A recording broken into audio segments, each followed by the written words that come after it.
సమస్త ప్రశంసలు అల్లాహ్కే. ఆయన మన హృదయాలలో ఉన్నది తెలుసు, మనల్ని మార్గనిర్దేశం చేసి కాపాడతాడు. మనం మన ప్రియమైన ప్రవక్త ముహమ్మద్ సల్లల్లాహు అలైహి వసల్లం పై శాంతి మరియు ఆశీర్వాదాలను పంపుతాము. ఆయన మనకు అల్లాహ్ యొక్క అందమైన నామాలను బోధించారు. నా ప్రియమైన సోదర సోదరీమణులారా, అస్సలాము అలైకుం వరహమతుల్లాహి వబరకాతుహు. గత భాగాలలో మనం అల్లాహ్ యొక్క అందమైన నామాలను అన్వేషిస్తున్నాము. ప్రతి నామం లోతైన అర్థాలను మరియు మన జీవితాల కోసం పాఠాలను కలిగి ఉంది. ఈరోజు మన ఈ సిరీస్ యొక్క 5వ భాగంలో అల్-జలీల్ నుండి అష్-షహీద్ వరకు తదుపరి 10 పేర్లతో మన ప్రయాణంలో ముందుకు సాగుతున్నాము. అల్లాహ్ పేర్ల గురించి మనం నేర్చుకుంటూనే, గుర్తుంచుకోండి, మన ప్రభువు గురించి మనం ఎంత ఎక్కువ తెలుసుకుంటే ఆయనపై మన ప్రేమ, భయం మరియు నమ్మకం అంతగా పెరుగుతాయి. 41 అల్-జలీల్ అద్భుతమైనవాడు, గంభీరమైనవాడు. అల్లాహ్ సంపూర్ణ గంభీరత్వం, గొప్పతనం మరియు వైభవం గలవాడు. ఆయన అధికారం అన్ని సృష్టికి పైన ఉన్నాయి. మనం అల్-జలీల్ అని చెప్పినప్పుడు ఆయన గొప్పతనానికి ముందు మన హృదయాలను వినయంగా ఉంచుకోవాలని గుర్తు చేసుకుంటాము. ఖురాన్ సూరహ్ అర్-రహ్మాన్ ఆయత్ 78లో ఇలా పేర్కొంది: నీ ప్రభువు పేరు ఎంత ఆశీర్వదించబడినది, ఆయన గంభీరత్వం మరియు గౌరవం గలవాడు, దిల్జలాలి వాలిక్రామ్. 42 అల్-కరీం ఉదారవంతుడు. అల్-కరీం అంటే అల్లాహ్ దాతృత్వానికి అవధులు లేవు. మనం అడగకుండానే ఆయన మనకు లెక్కలేనన్ని ఆశీర్వాదాలను అందిస్తాడు. ఆయన ఉదారత మరెవ్వరిదానితో పోల్చబడదు మరియు ఆయన ఇతరులకు ఉదారంగా ఉండేవారిని ప్రేమిస్తాడు. సూరహ్ అలలక్ ఆయత్ 3 మరియు సూరహ్ అల్-ఇన్ఫితార్ ఆయత్ 6లో ఇలా పేర్కొనబడింది: చదువు. మరియు నీ ప్రభువు అత్యంత ఉదారవంతుడు, అలక్రామ్. మరియు ఓ మనిషి, నిన్ను నీ ప్రభువు అత్యంత ఉదారవంతుడు, అల్-కరీం గురించి ఏది అశ్రద్ధ చేసింది? 43 అర్-రఖీబ్ ఎల్లప్పుడూ చూసేవాడు. అర్-రఖీబ్ అంటే ప్రతిదీ పరిపూర్ణ శ్రద్ధతో చూసేవాడు. ఆయన నిఘా రక్షించేది మరియు సంరక్షించేది, ఆయన దివ్య పర్యవేక్షణ నుండి ఏదీ తప్పించుకోదు. ఈ అవగాహన మన కర్మల గురించి మరింత స్పృహతో మరియు మన ఆరాధనలో మరింత నిజాయితీగా ఉండేలా చేయాలి. ఖురాన్లో సూరహ్ అల్-అహ్జాబ్ ఆయత్ 52 మరియు సూరహ్ అన్-నిసా ఆయత్ 1లో ఇలా ఉంది: మరియు అల్లాహ్ అన్ని విషయాలపై ఎల్లప్పుడూ నిఘా, రఖీబ్ ఉంచుతాడు మరియు నిశ్చయంగా అల్లాహ్ మీపై ఎల్లప్పుడూ చూసేవాడు, రఖీబ్. 44 అల్-ముజీబ్ ప్రార్థనలకు ప్రతిస్పందించేవాడు. అల్-ముజీబ్ అంటే తనను ప్రార్థించేవారి పిలుపులకు ప్రతిస్పందించేవాడు. ఆయన ప్రతి ప్రార్థనను వింటాడు మరియు తన సేవకులకు అత్యుత్తమమైన మార్గంలో మరియు సమయంలో ప్రతిస్పందిస్తాడు. అల్లాహ్ తన సేవకుల ప్రార్థనలను విని ప్రతిస్పందిస్తాడు. కొన్నిసార్లు ఆయన మనం అడిగిన దానితోనే సమాధానం ఇస్తాడు, కొన్నిసార్లు మన ప్రయోజనం కోసం ఆలస్యం చేస్తాడు, మరియు కొన్నిసార్లు మనకు ఇంకా మెరుగైనది ఇస్తాడు. కాని ఆయన ప్రతిస్పందన ఎల్లప్పుడూ జ్ఞానం మరియు దయతో కూడి ఉంటుంది.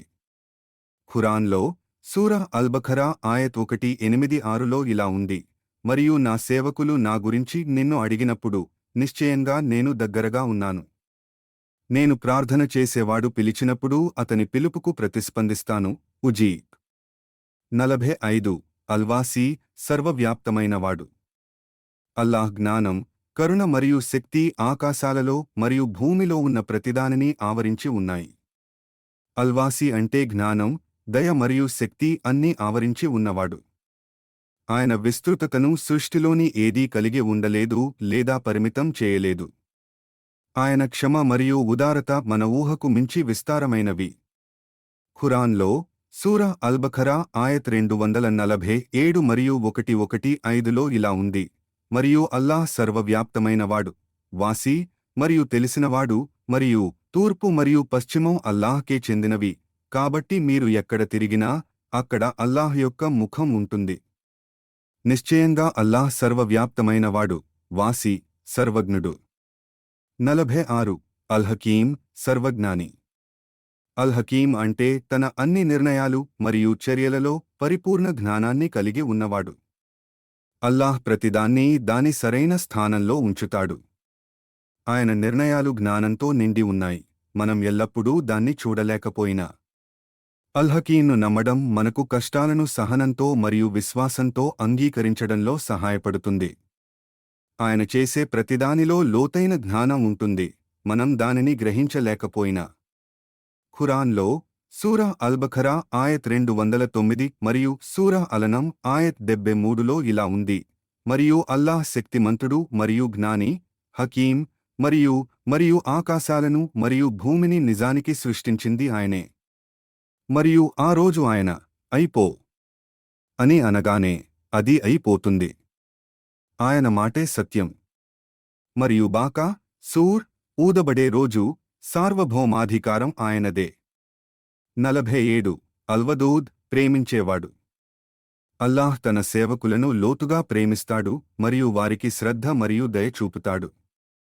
ఆయన ప్రేమ స్వచ్ఛమైనది, షరతులు లేనిది మరియు శాశ్వతమైనది మరియు సృష్టిలోని అన్ని నిజమైన ప్రేమలకు మూలం. అల్వదూద్ను గుర్తుంచుకోవడం మన హృదయాలను ఆశతో మరియు ఆయనకు దగ్గరగా ఉండేలా చేస్తుంది. ఖురాన్లో సూరా అల్బురూజ్ ఆయత్ 14 మరియు సూరా హూద్ ఆయత్ 9లో ఇలా ఉంది: మరియు ఆయన క్షమించేవాడు, ప్రేమించేవాడు, అల్వదూద్, మరియు నీ ప్రభువు నుండి క్షమకోరు, ఆపై ఆయనకు పశ్చాత్తాపపడు. నిశ్చయంగా నా ప్రభువు దయగలవాడు మరియు ప్రేమించేవాడు. వదూద్ 48 అల్మజీద్ అత్యంత అద్భుతమైనవాడు, గంభీరమైనవాడు. అల్లాహ్ గౌరవం, గొప్పతనం మరియు ఉదారతలో పరిపూర్ణుడు.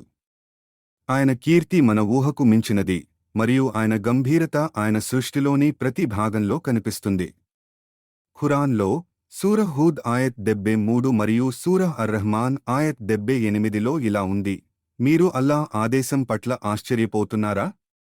దయ మరియు అల్లాహ్ యొక్క ఆశీర్వాదాలు మీపై ఉంటాయి, ఓ ఇంటివారి ప్రజలారా. ఆయన ప్రశంసనీయుడు మరియు ఘనత పొందినవాడు, మరియు నీ ప్రభువు ముఖం, అస్తిత్వం మాత్రమే శాశ్వతంగా ఉంటుంది. ఆయన మహిమ, ఘనతలకు యజమాని. 49 అల్బాయిద్ పునరుద్ధానం చేసేవాడు. అల్బాయిద్ అంటే తీర్పు రోజున చనిపోయిన వారిని తిరిగి బ్రతికించేవాడు. ఆయన శరీరాలను మాత్రమే కాకుండా మనం మర్చిపోయామని అనుకున్న కర్మలను కూడా పునరుద్ధానం చేస్తాడు. ఇది మనకు అఖీరా కోసం సిద్ధపడాలని గుర్తుచేస్తుంది. అల్లాహ్ హృదయాలను ఆధ్యాత్మిక మరణం నుండి పునరుద్ధానం చేస్తాడు మరియు బంజరు భూములకు జీవం పోస్తాడు. ఖురాన్లో సూరా అల్-ముజాదిలా ఆయత్ 18 మరియు సూరా అల్-హజ్ ఆయత్ 7లో ఇలా ఉంది: అప్పుడు అల్లాహ్ వారిని పునరుద్ధానం చేస్తాడు, యబతుహుం తీర్పు రోజున, మరియు నిశ్చయంగా తీర్పు దినం వస్తుంది, అందులో ఎటువంటి సందేహం లేదు, మరియు అల్లాహ్ సమాధులలో ఉన్న వారందరినీ తిరిగి లేపుతాడు. 50 అషహీద్ సాక్షి. అల్లాహ్ ప్రతిదానికి అంతిమ సాక్షి, ఆయన జ్ఞానం నుండి ఏదీ తప్పించుకోదు. ఆయన జరిగిన అన్యాయాలను, మనం దాచిన మంచి కర్మలను మరియు మనం భరించే సహనాన్ని చూస్తాడు. ఆయన సాక్ష్యం అంతిమమైనది మరియు నిజమైనది. ఖురాన్లో సూరా అన్నిసా ఆయత్ 79 మరియు 166లో ఇలా ఉంది: మరియు అల్లాహ్ సాక్షిగా, షాహీద్, చాలు, కానీ అల్లాహ్ నీకు అవతరింపజేసిన దానికి సాక్ష్యమిస్తాడు. ఆయన దానిని తన జ్ఞానంతో పంపాడు మరియు దేవదూతలు కూడా సాక్ష్యమిస్తారు. మరియు అల్లాహ్ సాక్షిగా, షాహీద్, చాలు. రోజువారీ జీవితంపై మార్పు తీసుకొచ్చే ప్రభావం. మనం ఈ నామాలను మన రోజువారీ జీవితంలో నిజంగా చేర్చుకున్నప్పుడు మనం లోతైన మార్పును అనుభవిస్తాము. అల్-జలీల్ మనకు వినయం మరియు గౌరవం నేర్పుతుంది. అల్-కరీం మనల్ని ఉదారతకు ప్రేరేపిస్తుంది. అర్-రఖీబ్ మన చర్యల గురించి స్పృహ తీసుకువస్తుంది. అల్-ముజీబ్ ప్రార్థన ద్వారా మన సంబంధాన్ని బలోపేతం చేస్తుంది. అల్-వాసీ మన విశ్వాసాన్ని విస్తరిస్తుంది. అల్-హకీం మన నిర్ణయాలకు మార్గనిర్దేశం చేస్తుంది. అల్-వదూద్ మన హృదయాలను ప్రేమతో నింపుతుంది. అల్-మజీద్ మన నైతికతను ఉన్నతంగా చేస్తుంది. అల్-బాయిద్ మన ఆశను పునరుద్ధరిస్తుంది. మరియు అష్-షహీద్ మన ఉద్దేశాలను శుద్ధి చేస్తుంది. ఈ నామాలు కలిసి జీవించడానికి ఒక సమగ్ర ఫ్రేమ్వర్క్ను సృష్టిస్తాయి. అవి మనకు ఎప్పుడు వినయంగా ఉండాలి మరియు ఎప్పుడు ఆత్మవిశ్వాసంతో ఉండాలి, ఎప్పుడు ఇవ్వాలి మరియు ఎప్పుడు స్వీకరించాలి, ఎప్పుడు పనిచేయాలి మరియు ఎప్పుడు వేచి ఉండాలి, ఎప్పుడు ప్రేమించాలి మరియు ఎప్పుడు పరిమితులు విధించాలి అని నేర్పుతాయి. ఈ భాగాన్ని మనం ముగించేటప్పుడు ఈ నామాలు కేవలం అధ్యయనం చేయడానికి సిద్ధాంతాలు కావు, కానీ జీవించడానికి దివ్య వాస్తవాలు అని గుర్తుంచుకోండి. అవి మన జీవితంలోని ప్రతి క్షణంలో అల్లాహ్ యొక్క క్రియాశీల ఉనికిని సూచిస్తాయి. మన ఉదయం ప్రార్థనల నుండి మన సాయంత్రం ప్రతిబింబాల వరకు, మన వృత్తిపరమైన ప్రయత్నాల నుండి మన అత్యంత సన్నిహిత సంబంధాల వరకు. శక్తిమంతుడైనప్పటికీ ఉదారవంతుడు, చూసేవాడైనప్పటికీ ప్రేమించేవాడు, జ్ఞాని అయినప్పటికీ మన ప్రార్థనలకు ప్రతిస్పందించేవాడు అయిన ఆయన మన ఉనికిలోని ప్రతి అంశంలో దగ్గరగా పాల్గొంటాడు. మనం ఈ అందమైన లక్షణాలతో మన రోజువారీ పద్ధతులను సమలేఖనం చేసినప్పుడు మనం అల్లాహ్ గురించి తెలుసుకోవడమే కాకుండా మనం ఆయన ఉనికిని అనుభవిస్తాము మరియు మన జీవితాలను ఆరాధన చర్యలుగా మారుస్తాము. అల్లాహ్ ఈ నామాలను మన నైతికతలో మూర్తీకరించడానికి మరియు వాటిని రోజువారీ ఆచరణ ద్వారా మనల్ని ఆయనకు మరింత దగ్గరగా తీసుకువెళ్లడానికి మనకు సహాయం చేయుగాక. ఈ వీడియో మీకు అల్లాహ్కు దగ్గరగా అనిపించడానికి సహాయపడితే లైక్, షేర్ మరియు మా ఛానల్కు సబ్స్క్రైబ్ చేయడం మర్చిపోకండి.